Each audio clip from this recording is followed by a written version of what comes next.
Muchas gracias a todos por venir. Aprecio mucho que me deis la oportunidad de compartir algunas de las experiencias que he adquirido durante estos años, que pueda compartir algunas. Esas experiencias las he adquirido rodeándome de gente más lista que yo y equivocándome mucho. Así que todo lo que pueda compartir creo que está bien. Además, no todos los días tengo la oportunidad de decepcionar a tanta gente al mismo tiempo. Así que creo que para mí es un día importante, como comprenderéis, ¿no? Así que muchísimas gracias. ¿Qué vamos a ver hoy? Bueno, pues vamos a hablar un poco de controles de seguridad, no muy en profundidad, pero vamos a hablar de diferentes controles de seguridad, de en qué momento es buena idea implementar un control de seguridad conforme la empresa crece, cuáles son los challenges que uno puede encontrarse, los problemas, los desafíos.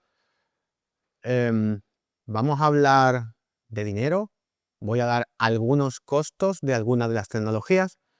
No es fácil, no es fácil saber cuánto cuesta, pero además no hay dos casos iguales. Número de empleados, según cómo negocies, tu departamento de compras, no es fácil. Pero vamos a hablar un poco de cuánto cuesta en rangos. No voy a nombrar empresas, pero estoy seguro de que todos os vais a hacer una idea de lo que estamos hablando.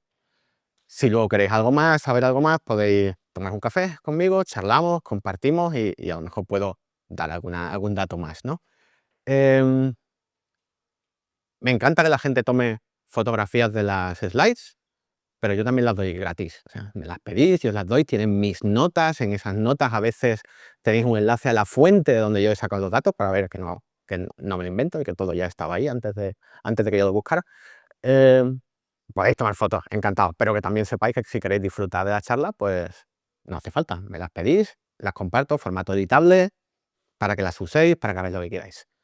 Hace un año estuve aquí, tuve la suerte de dar una charla también aquí. Hablamos de qué hacer cuando nos están hackeando la compañía en tiempo real. Fue una historia que me encantó, con viajes en el tiempo, inspirada en Regreso al Futuro. Tuve bastante buen feedback. ¿Quién estuvo aquí en la charla el año pasado? ¿No tuvisteis suficiente, no? No hice el ridículo. Pasa por favor. Pues no califica como incidente de seguridad, pero era un hecho inesperado. Eh, Bueno, pues durante esta charla del año pasado hablamos de algunos controles de seguridad por los que esta vez voy a pasar un poco de manera más superficial, por no repetirme, pero el planteamiento va a ser muy similar. En esta charla acompañamos a Marta McFly, que era la CEO de una compañía en su aventura para salvar la empresa.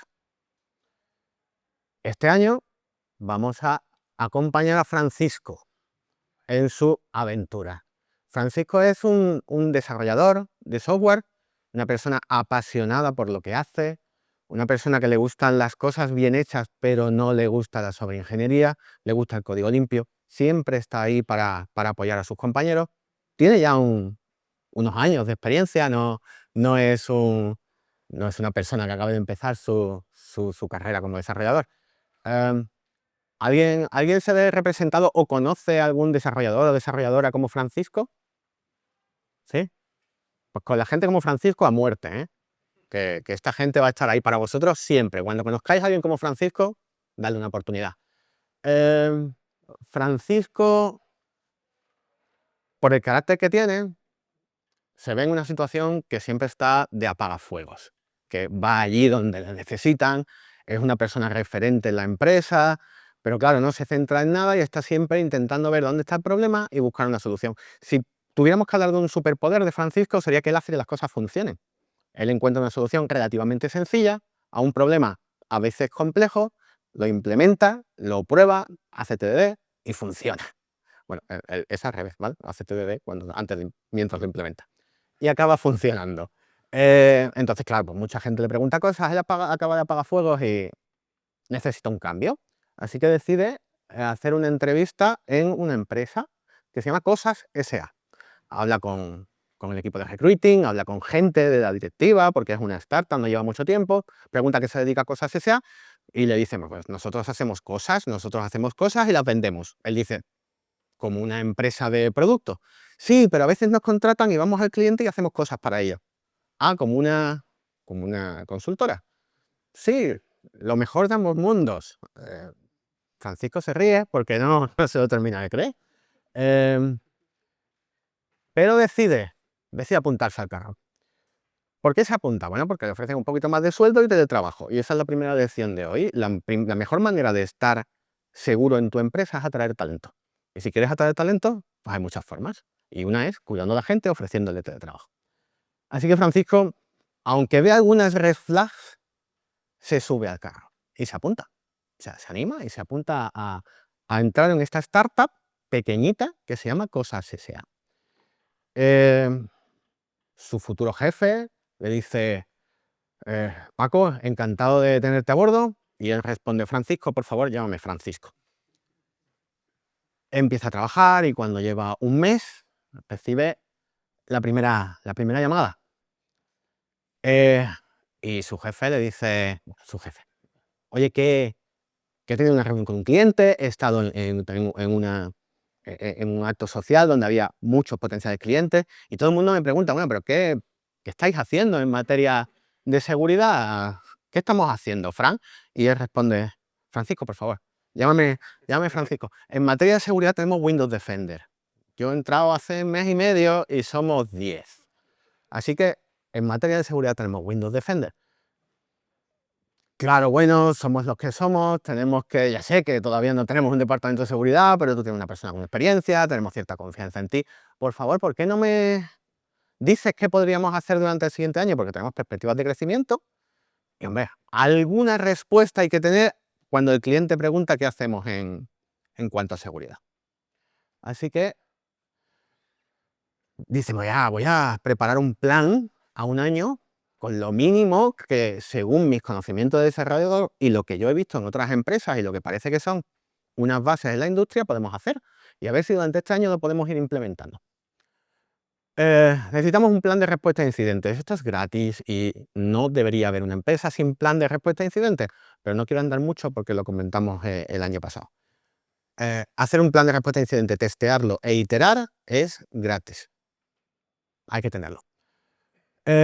Controles de acceso, bueno, pues empieza a plantear de qué manera gestionar los usuarios, las contraseñas. Son 10, todavía no hace falta mucho, ¿no?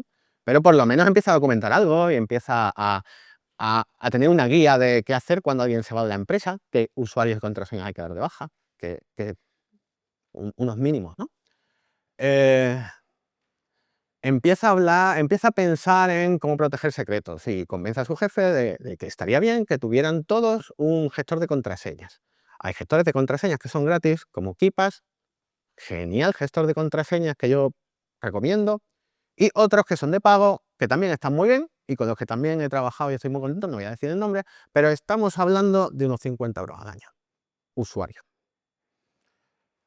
Con gestión ya por parte de la empresa, de a quién le doy licencias, a quién le quito licencias, cómo transfiero licencias entre un empleado y otro, es decir, un portal de administrador de ese software. Lo que cuesta aquí dinero no son los 50 euros, es el tiempo de una persona que esté pendiente a estas cosas.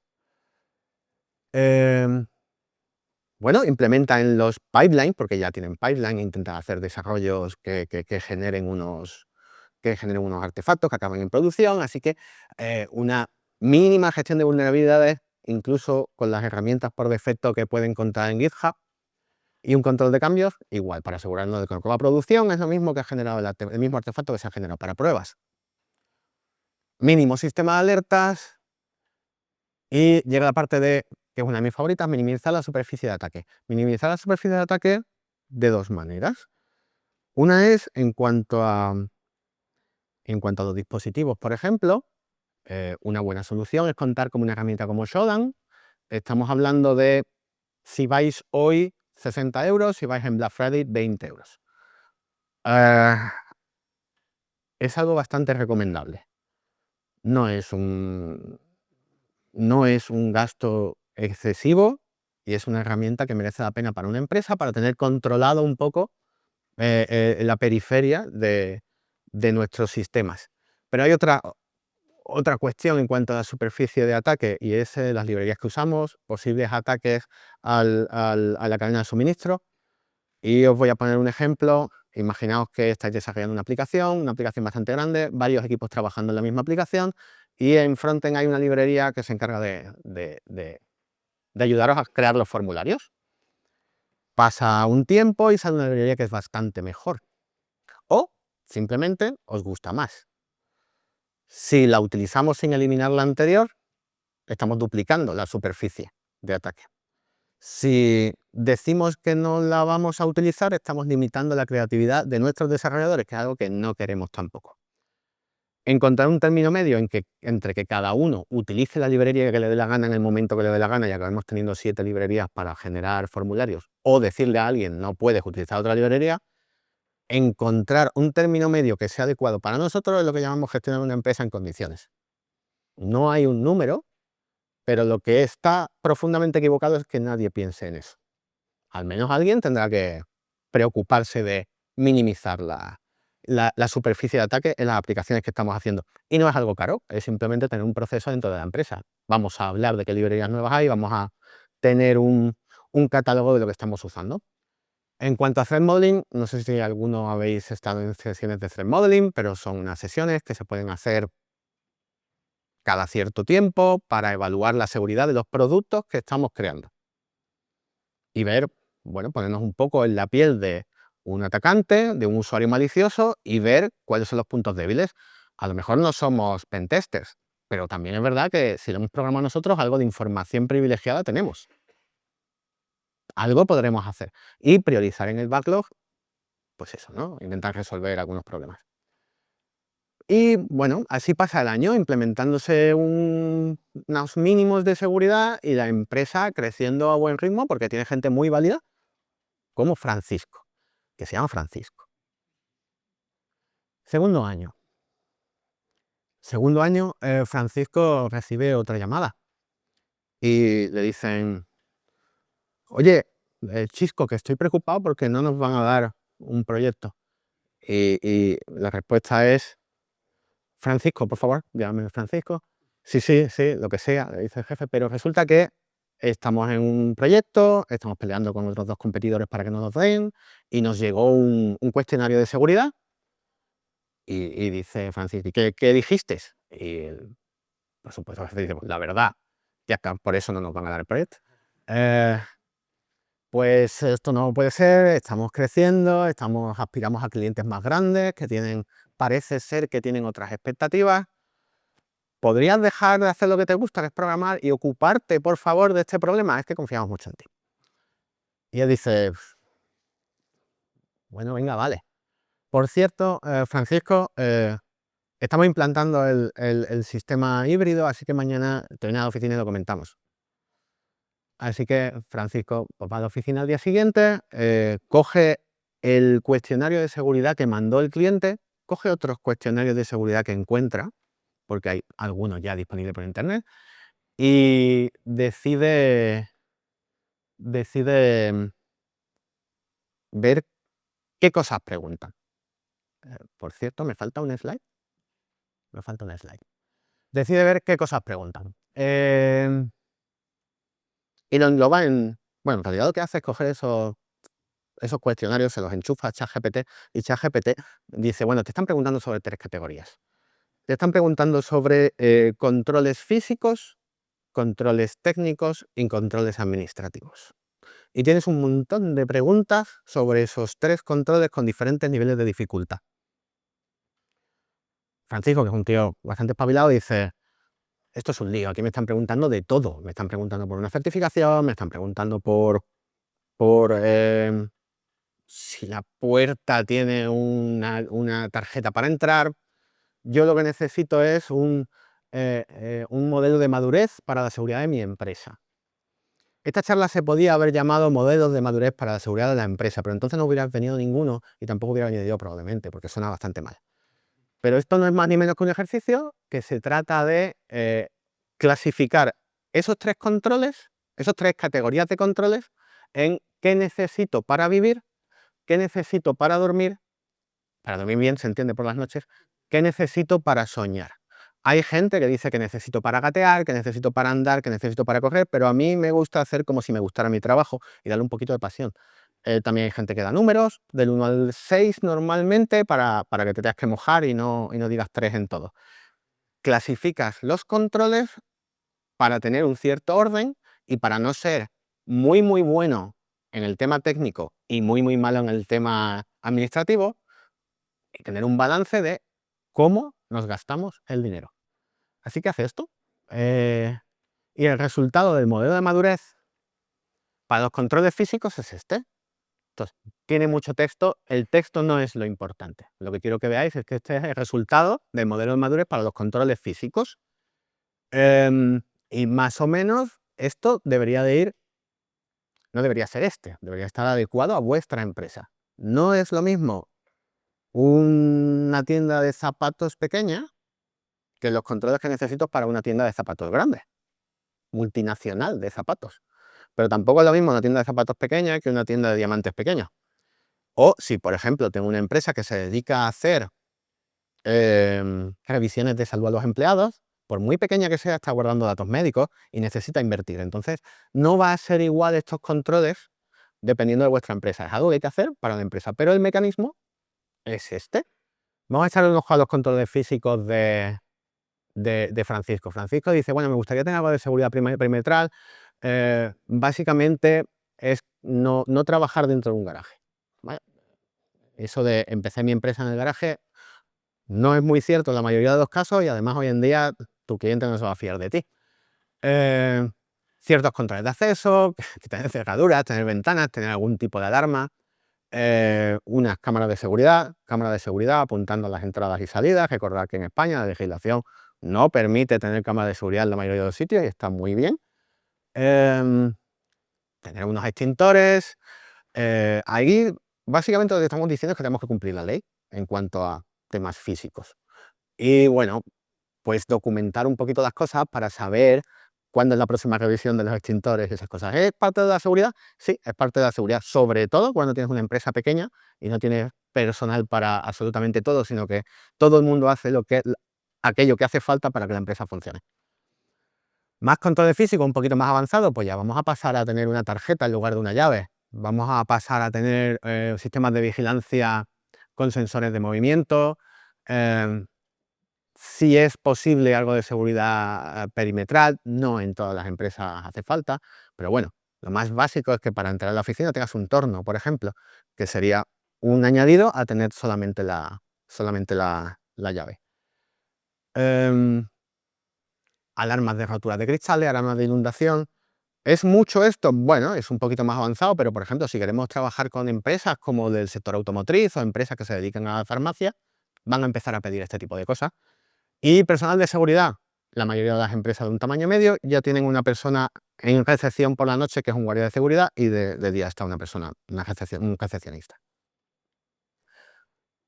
¿Empezamos a soñar? Bueno, pues ya tenemos controles biométricos de huella dactilar, podemos tener una combinación de huella dactilar y tarjeta, a lo mejor no hace falta. El problema de todo esto es que alguien tiene que gestionar el retorno de las tarjetas, la revocación de los permisos, cuando una persona llega o no llega, no es solo el dinero físico que se necesita.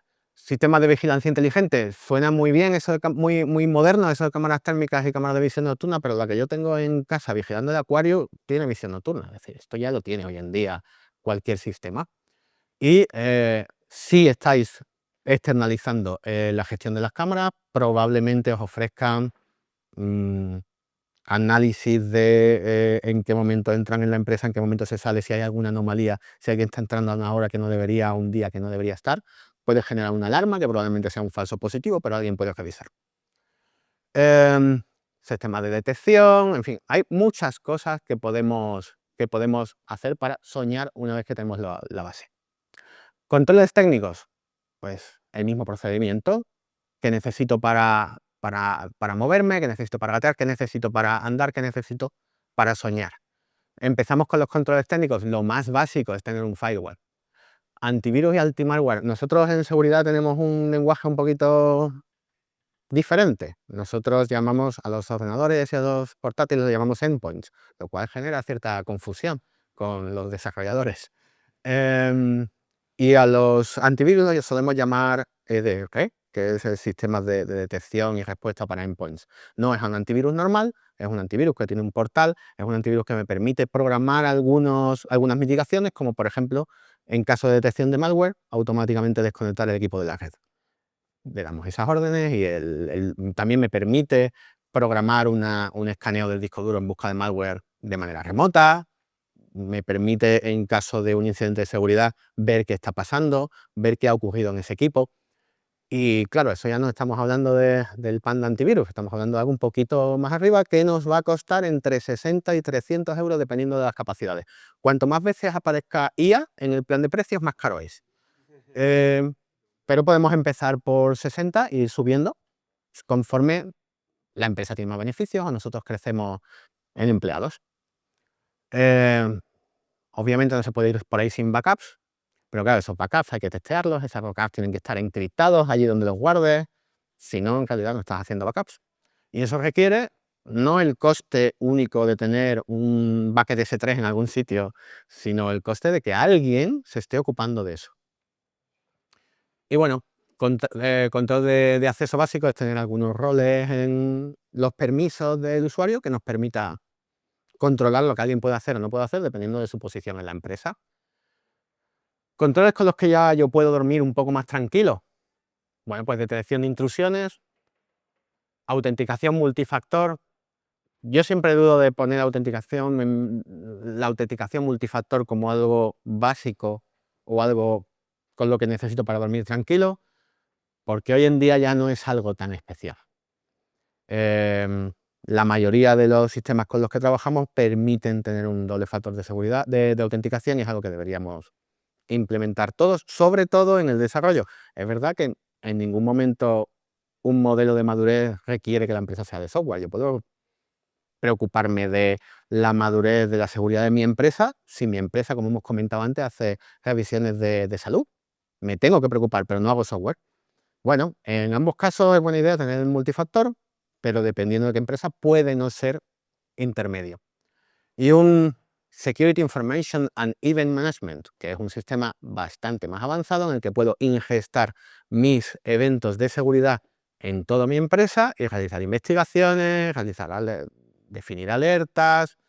Es algo un poquito más pro que en empresas que nos dedicamos al software o que trabajamos incluso para otras empresas en mercado regulado es necesario. ¿Y cuánto me va a costar esto?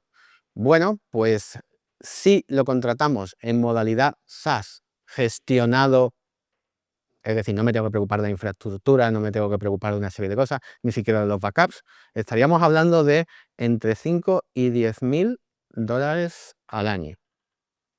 Aparte, los logs. Cuanto más logs guarde, más dinero me voy a gastar. Cuanto menos logs guarde, menos posibilidades tendré de hacer investigaciones en caso de incidentes de seguridad. Pero sí, un SIEM va teniendo ese precio. Controles técnicos con los que puedo ya volar. Respuesta a incidentes. No estoy hablando de un plan de respuesta a incidentes, estoy hablando de unos procedimientos establecidos con los que los gestores de incidentes pueden trabajar cuando algo ha ocurrido. Es decir, respondo con una serie de playbooks definidos a situaciones que yo ya he pensado que me podían pasar, como cuando una cuenta de correo está comprometida, cuando un portátil tiene un ransomware y yo tengo que evitar que se extienda. Ya una serie de procedimientos bastante establecidos. Inteligencia de amenazas. Hace no mucho una empresa me preguntó por nuestro assessment, porque es importante decirlo todo en inglés, assessment sobre ataques terroristas a nuestras oficinas. Eso no es una pregunta habitual, pero según quién sea el cliente te la puede hacer. Imaginaos que el cliente, bueno, es una empresa que se dedica a la energía o a cualquier otro sector estratégico para el país, te va a hacer esa pregunta, te la va a hacer. Yo creo que di una buena respuesta a esa pregunta, porque antes me había leído el cuestionario de seguridad y me la esperaba. Así que cuando me reuní con el cliente la llevaba a preparar. Así que preparad las entrevistas, por favor, que se note que nos gusta lo que hacemos. Pentesting, esa recomendación de hacer pentesting cada 6 meses, una vez al año, está genial. No mucha gente sabe cuánto cuesta un pentesting. Un pentesting de 3 días, donde 2 días son de discovery y un día es de generación del informe, suele salir alrededor de 4.000 euros aquí en España, 4.000 euros, 4.000 dólares aquí en España. ese pentesting es bastante fluffy, es decir, está bien para poner el check en el cuestionario de seguridad del cliente y que te dejen seguir, pero no te vas a encontrar demasiado. Un buen pentesting, 2 semanas, un par de días para la elaboración del informe, 30.000 euros. Podéis decirme, es que a mí me gustaría ahorrarme algo de esos 30.000 euros para poder subirle el sueldo a mis empleados. Estoy en tu equipo, vamos a hacerlo. En lugar de 2 semanas, vamos a ir con la opción de 3 días, que no tenemos mucha pasta. Pero a lo mejor el primer año voy a ir con las 2 semanas y el segundo año voy con los 3 días porque ya habré solucionado algunos de los problemas más básicos. Y además, en lugar de lanzarme al pentesting, lo que voy a hacer es que le voy a dar a mis desarrolladores una semanita o 2 para que ellos intenten hacer un pentesting interno. Que aunque no sean pentesters profesionales, seguro que hay alguno que le gusta el tema. Siempre hay alguien que le gusta el tema. Aunque no sean tienen información privilegiada. Ellos conocen el sistema mejor que nadie.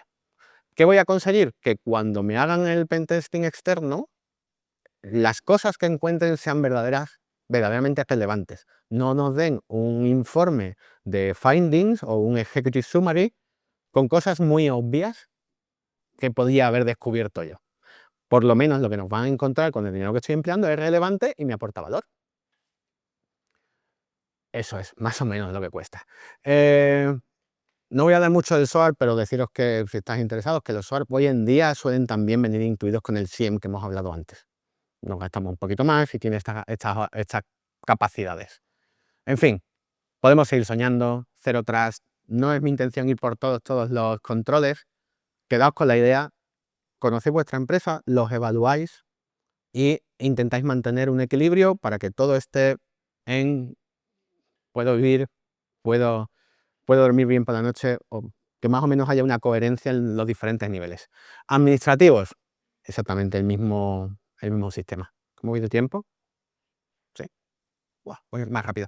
En cuanto a controles administrativos, tenemos que empezar a documentar las cosas. Es un poco no agile centrarse tanto en la documentación. Y yo lo entiendo, pero es que si no me centro en la documentación, no me dan la certificación ISO 27001 y si no me dan la ISO, no puedo trabajar para este cliente que me da un montón de pasta y que hace que yo tenga trabajo. Así que, ¿qué hacemos? Bueno, pues a veces hay que documentar procedimientos, a veces hay que hablar de capacitación, a veces hay que darle ese training de seguridad anual a los empleados. ¿Por qué? Porque si no, no me dan la certificación, pero es que además si no le doy el training al empleado no me van a permitir tener un seguro de ciberseguridad. Esto sí que lo dije el año pasado. Si algún empleado dice, llevo 5 años con vosotros, no voy a aprender nada en el training de seguridad, no seáis de los que va y le dice, bueno, siempre se aprende algo. Id y decirle, tienes razón, llevas 5 años con nosotros, sabemos que no vas a aprender nada en el curso de ciberseguridad porque es un curso básico, pero si no lo haces, no vamos a tener la certificación, no vamos a tener ciberseguro, no vamos a tener los clientes, no vamos a tener dinero. Así que no estás perdiendo el tiempo, estás apoyando a la empresa. Por favor, haz el curso, que no te tengamos que perseguir. Bueno, ciertas políticas en las que por lo menos tengo documentado a qué botón le tengo que dar cuando alguien se va de la empresa. Y cierta planificación para la continuidad de negocio, que básicamente es que alguien se tendrá que reunir de vez en cuando y pensar qué hacemos si alguna persona nos pone unos aranceles que ponen en peligro nuestro negocio. Puede pasar. Entonces, alguien tiene que estar pensando en eso y tiene que haber un procedimiento de estas personas se reúnen en una reunión de governance cada cierto tiempo y se ocupa de mirar esto. Seguimos. Gestión de riesgos. Cualquier empresa más o menos seria debería tener un sistema de gestión de riesgos. Gestión de incidentes. Como veis, controles administrativos y controles técnicos pueden ser el mismo control en diferentes posiciones. Control de cambio, no puedo ir por el mundo hoy en día haciendo software sin algo similar a Jira. Y en todos los cuestionarios de seguridad de vuestros clientes os vais a encontrar algo sobre gestión de proveedores. Básicamente lo que os están diciendo es que el mismo tratamiento que yo te doy a ti de dándote este, eh, este, em, em, este cuestionario que tienes que rellenar, el mismo tratamiento espero que tú lo hagas con tus proveedores. Sistemas ya un poco más avanzados en cuanto a controles administrativos. inteligencia de amenazas, gestión de la privacidad. La empresa llega un momento en que necesita tener un departamento de data privacy con expertos en GDPR o sus equivalentes en otros países. Llega un momento en que la empresa, Cosas S.A., acaba siendo absorbida por una multinacional, Things Corporation, que básicamente se dedica a lo mismo, pero nos trae otros retos. Nos trae retos como que ahora tengo diferentes zonas horarias, gente trabajando en diferentes países, hay información que no puede fluir desde Europa a Asia o desde Asia a Europa por cuestiones de precisamente de GDPR. Hay ciertos requisitos de ciertos países que tengo que cumplir, como que este país me pide que le reporte cierto tipo de incidentes, necesito un departamento legal que se ocupe de según qué cosas. La empresa sigue creciendo y bueno, ahí tenemos a Francisco en la oficina, recibiendo la noticia de su jefe de que él no va a seguir, pero que está muy contento, que le va a ir todo muy bien. La empresa crece, y la empresa crece mucho, y pasamos a otro tipo de conversaciones, como ¿cuánto costaría que la empresa más famosa del mundo mandara 5 personas a mi empresa, evaluara la seguridad y me generara un informe? Entre 1 y 2 millones de euros. Ya empezamos a hablar de esos números. En una empresa como Things Corporation, 20.000 empleados, ¿cuál debería de ser el presupuesto del departamento de seguridad, incluyendo todo, incluyendo gestión de identidades, incluyendo el software necesario? Entre 2 y 3 millones de euros anuales. Un día, Francisco recibe un mail, no lo llama nadie porque ya su jefe no está, pero bueno, lo llama, recibe un mail y empieza a ver unas cuantas cosas que no le gustan. Y empieza a pensar, ¿me están chantajeando? La primera cosa que ocurre es que una empresa le llama, un cliente le llama y dice, mira, no estoy seguro de trabajar contigo porque aquí tengo un rating de seguridad que me han enviado y me dicen que el rating de seguridad de tu empresa es B y yo solo trabajo con A+. Francisco dice, no tengo ni idea de lo que me estás hablando.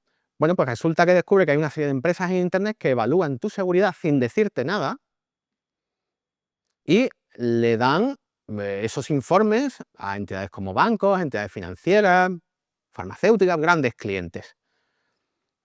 Obviamente Francisco le pide el informe a su cliente, porque son amigos, trabajan desde hace tiempo. Lo ve y dice, bueno, es que aquí me está saliendo unos problemas de seguridad en una de mis URLs, que es things.pl, pero esto no es mío, esto es una empresa en Polonia que se llama igual que yo. Mi seguridad está estupenda. Se pone en contacto con la empresa de gestión de la empresa que hace estos ratings de seguridad, estas evaluaciones, y le dicen, bueno, vale, lo tendremos en cuenta la próxima vez que ejecutemos las pruebas automatizadas dentro de 3 meses, que aparecerá solucionado. Francisco dice, pero es que yo quiero firmar un contrato la semana que viene. Bueno, si te haces partner silver y nos pagas 1.000 euros, tienes acceso a un dashboard donde puedes tú darle al botón y que se ejecuten las pruebas automatizadas. No le sienta bien a Francisco esto, porque estamos hablando de un sistema real, de un modelo de negocio que existe en seguridad y que es bastante turbio. Y hay varias empresas como esta y puede ser que os la encontréis. La misma semana hay otro problema con el que se encuentra Francisco. El problema que se encuentra es que recibe una llamada de teléfono de un comercial de una empresa. Es una empresa de un producto que utilizan muchos desarrolladores en Things Corporation. Es un software que sirve para trabajar con APIs, te deja guardar tu colección de peticiones GET y POST a la API, bien ordenadita, te deja compartirla con otros usuarios, por alguna razón requiere que estés logueado, y es muy usada en el ambiente nuestro. Creo que todos hacéis una idea de lo que estamos hablando. ¿Qué ocurre? Bueno, pues que esas colecciones potencialmente pueden contener secretos, pueden contener API keys, pueden contener detalles como los diferentes entornos de un cliente y puede contener tokens de seguridad, usuarios, contraseñas. Puede estar, puede no estar, puede estar usando variables de entorno, pero es fácil que esos datos acaben ahí. El software es gratuito, pero tienes que estar logueado. Así que llama a un comercial y le dice, tengo aquí unos cientos de colecciones de tus empleados, sé que son tus empleados porque su usuario es @things.corporation. y potencialmente tienen información confidencial de tus clientes. Te voy a mandar los de hace 2 años, los de este año no te los voy a dar. Pero para que veas que tengo razón y que es verdad, te voy a mandar los de hace un par de años. Ahora probablemente la cosa sea peor. Ahora bien, si me pagas 50 euros por usuario tuyo mes, que es un dinero, yo te doy un dashboard donde tú puedes mirar las colecciones compartidas y eliminar las que quieras que sean de tu dominio, que sean @things.com. Echa un ojo, obviamente, Francisco, y se encuentra que es verdad. Y se encuentra además que con problemas añadidos, como que hay usuarios de empleados que ya no están en la empresa y que borrar esos datos va a ser complicado. Hay datos de clientes con los que ya no está trabajando y que va a tener que levantar el teléfono y decirle, oye, esto se filtró un poco hace 2 años. A Francisco esto también le sienta mal y se siente un poco chantajeado. Francisco, que viene además de tener que soltar los 1.000 euros para la empresa anterior porque hacía falta firmar ese contrato y se la estaba jugando, decía que no lo va a pagar y decía que no va a dormir. Y lo soluciona, creando los usuarios que se han ido, recuperando contraseñas, borrando. Se da cuenta de que detrás de esto hay un tema muy sucio, como porque, por ejemplo, cuando un empleado comparte una colección y luego borra la colección, la compartida se queda. Desde el punto de vista de usabilidad no tiene mucho sentido, pero desde el punto de vista de este modelo de negocio un poco turbio tiene todo el sentido. Así que se pone manos a la obra, lo resuelve y se hace a sí mismo una promesa. Cuando dé una charla de seguridad lo va a contar. En fin, lo siguiente que ocurre es que William, que es el director de Things Corporation, llama a Francisco y le dice, hey Frankie, how you doing? ¿Qué estamos haciendo en relación a la IA? ¿Qué estamos haciendo? Tengo curiosidad por saber cuáles son las medidas de seguridad que nosotros tenemos en cuanto a ChatGPT y todas estas cosas. Y Francisco le responde, escúchame, Guillermo. Y él dice, me llamo William. Sí, sí, lo que sea. Escúchame, Guillermo. En cuanto a IA, ¿qué estamos haciendo? Pues tenemos un cierto informe de una empresa bastante interesante que dice que la cantidad de datos subidos a LLMs ha aumentado, se ha multiplicado por 30 solo en el último año. Tenemos un montón de usuarios subiendo datos confidenciales a este tipo de soluciones.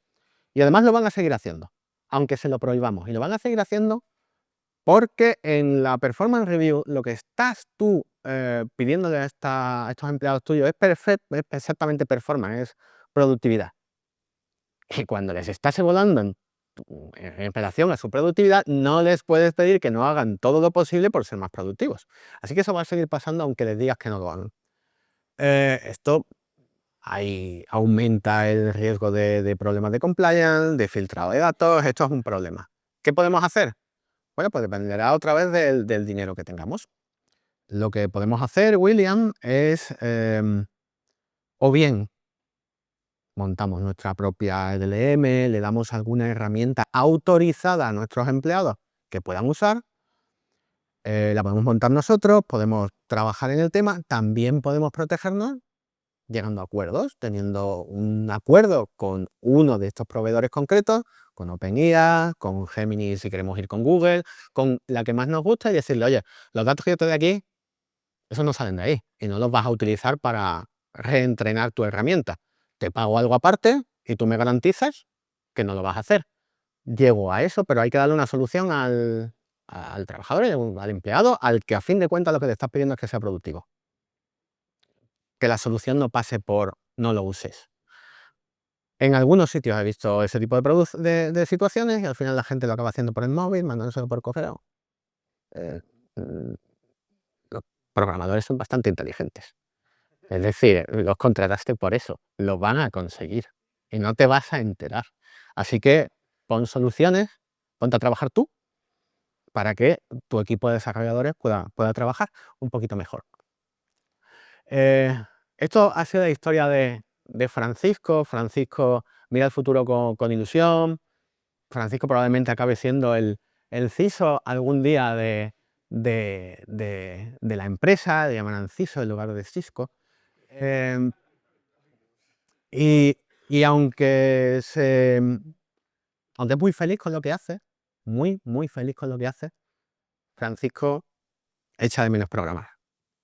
Muchas gracias. Os pido un minuto más para contaros quién soy. Soy Jonathan Fernández, soy el viso, no soy CISO, soy el viso de esa empresa. Es un término que en España no se usa, en Europa no se usa. Yo solo lo he escuchado en mi empresa y en Estados Unidos. Yo, sinceramente, prefiero que me llamen de seguridad. A mí me gusta trabajar muy pegado a mis compañeros desarrolladores.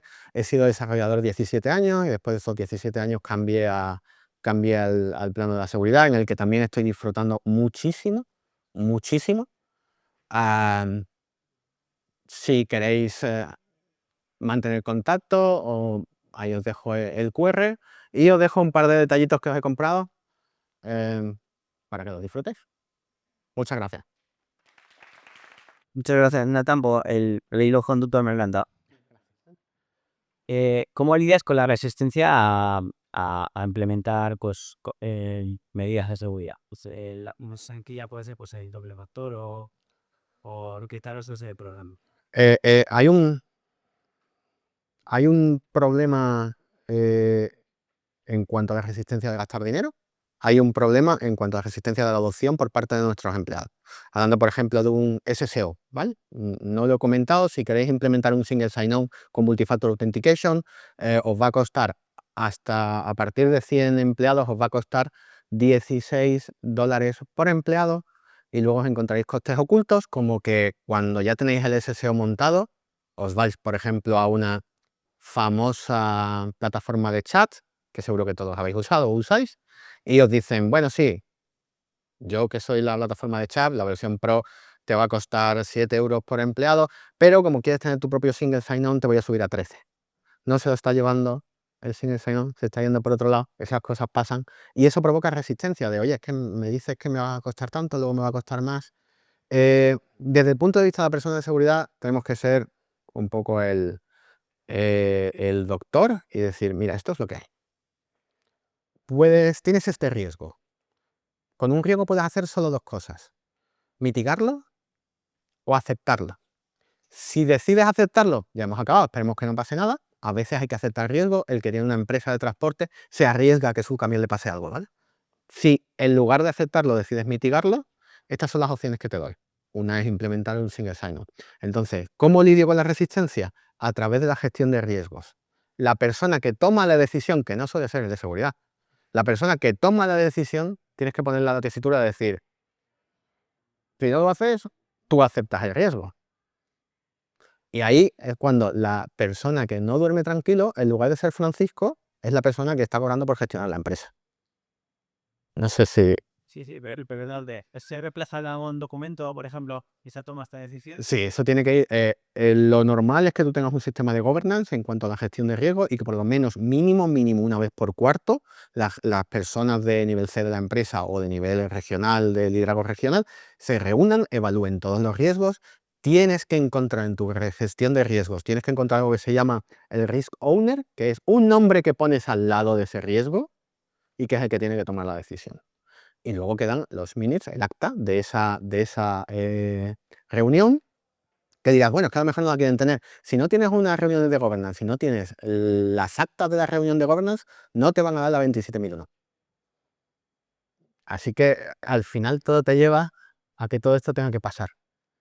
Poco enlazado por lo que acabas de decir, la pregunta es, ¿qué utilidad le ves desde el punto de vista práctico entrar en una certificación, una ISO, una SOC 2, más allá del check dentro del contrato que tengas que firmar con el cliente?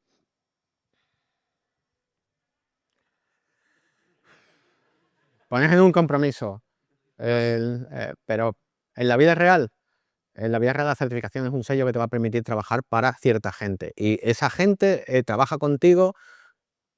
Esa gente lo que ha hecho es protegerse y ha dicho, oye, pues sí, han tenido un incidente de seguridad, pero tenían la ISO. A mí no me... antiguamente se decía que nadie es despedido por contratar a IBM, porque incluso si IBM fallara, tú tenías la defensa de decir quién se lo iba a imaginar.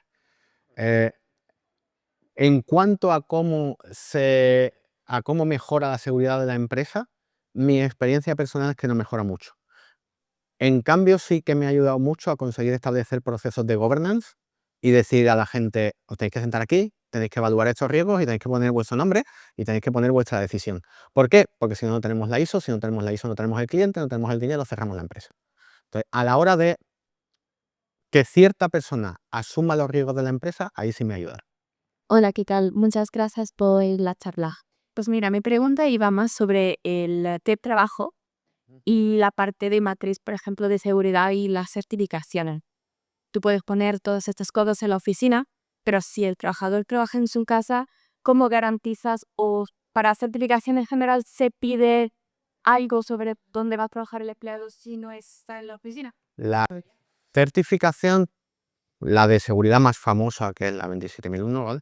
Lo que te pide es la gestión de ese riesgo. Le voy a decir más claro, te está pidiendo el papeleo.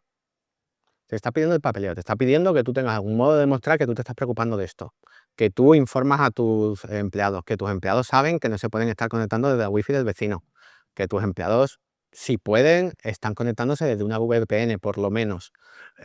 Todo eso tiene que estar reflejado en un documento y no solo un documento, tienes que tener evidencias. Recordad que las certificaciones, no vale con decirlo, el auditor, que es un señor muy serio, viene, te pregunta por 10 cosas y aleatoriamente de las 10, de 3 te dice: enséñame evidencias.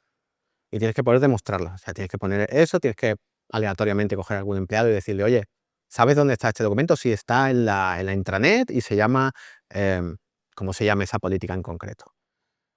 No vamos a ir a casa de nadie a instalarle un firewall. Gracias por la charla, ha estado entretenida. Tengo una duda con todos estos temas, porque se cumple un poco la falacia esta de, bueno, falacia, el argumento de cuánto estás dispuesto a pagar por la silla del coche de tu bebé, ¿no? Y me encuentro cosas que dices, sí, en 40, que te acaba gastando cientos de euros por usuario en muchos ámbitos, ¿no? ¿Hasta qué punto el open source puede ayudar? Yo sé, por poner un ejemplo, GitHub Advanced Security, no sé qué, ya no sé cómo se llama, que cuesta 40 euros por usuario a Google, ¿no? ¿Hasta qué punto el open source nos puede ayudar a mitigar en parte esos gastos dentro de todo esa yo juntos que has contado? De una manera puede ayudar muchísimo, muchísimo. Te va a quitar mucho coste. Tienes que poner en la balanza, en un Excel, lo que te vas a ahorrar en esas licencias y lo que te vas a gastar en personal que te mantenga ese sistema, porque al final es open source, lo tendrás que poner tú en un servidor, lo tendrás que mantener tú, actualizar tú. Sí, no. Mi duda es, o sea, pero existe, o sea, se está cubierto de la tecnología, porque Sí. vale, eso es lo típico de SIEM y te dicen, no, es que a nivel SIEM o pasas, claro, te lo dice el vendor. Eso, lo iba a decir, digo, ¿sabes lo que no tiene el código libre? El comercial. No tiene un comercial que venga y te lleve a comer un día y te explique las bondades de su sistema. O no tiene un patrocinador que pueda venir a una conferencia, aportar para que nosotros podamos estar aquí y decirte: oye, que nosotros tenemos este producto. No lo tienes el código libre, tienes que ir tú a por él. Y bueno, aparte de eso, pues lo que te he comentado, ¿no? Es decir, oye, el código libre luego tiene costes de personal y de mantenimiento y de securizar ese servicio, que si lo hubieras adquirido como un SaaS, te estás ahorrando bastante dinero. Imagina que Francisco vive en un universo en el que no hay ISOs, no hay certificaciones, el mundo es perfecto. Eh, ¿En qué momento diría Francisco de pasar de estar gateando o estar durmiendo un poco intranquilo a caminar tranquilo, a soñar? Es decir, suena a veces como que paso de un lado a otro porque necesito una certificación. Entonces, quito esa restricción. ¿En qué momento yo, por pasión a mi trabajo, digo, voy a pasar al siguiente estadio? Eh, Todo lo que requiere un coste va a requerir una discusión con otra persona y que le pongas encima de la mesa por qué necesitas hacer eso. Eh, Tampoco pasas de gatear, o sea, de andar a volar directamente. En realidad lo que haces es que en ciertos puntos vas, bueno, pues uno de aquí, bueno, pues uno de aquí, porque en un momento me lo podía permitir, porque en un momento se convirtió en una necesidad, porque el riesgo que mitiga ese control me afecta de manera más alta. Al final, suena mucho más aburrido, pero es control de riesgos. ¿Qué me puede pasar? ¿Qué tengo que hacer para que no me pase? Porque si me pasa, pierdo dinero. Pero eso supondría que también deberías evaluar el porcentaje que tienes de que pase ese riesgo. Sí. Por eso, la evaluación que yo he puesto aquí no nos vale a ninguno. Es un ejemplo que lo tienes que hacer para tu empresa. Tu empresa, qué tipo de datos guardas, cómo está la economía de tu empresa, cuál es el futuro, si tienes, si no tienes. Lo tienes que hacer para tu empresa. No vale coger esto, pasarlo a PDF. No funciona. No funciona. Primero de todo, me ha gustado mucho la presentación, específicamente la parte siendo como un carácter externo, Jonathan Aya. Francisco yendo por sus etapas, me ha gustado mucho esa manera de explicar. Mi pregunta es muy sencilla, seguramente que muchos lo sabrán, pero sobre los modelos de madurez para cada empresa, como has dicho, que será referente, ¿qué recomiendas tú si tú tendrías que crear uno para una nueva empresa que sea puramente remota?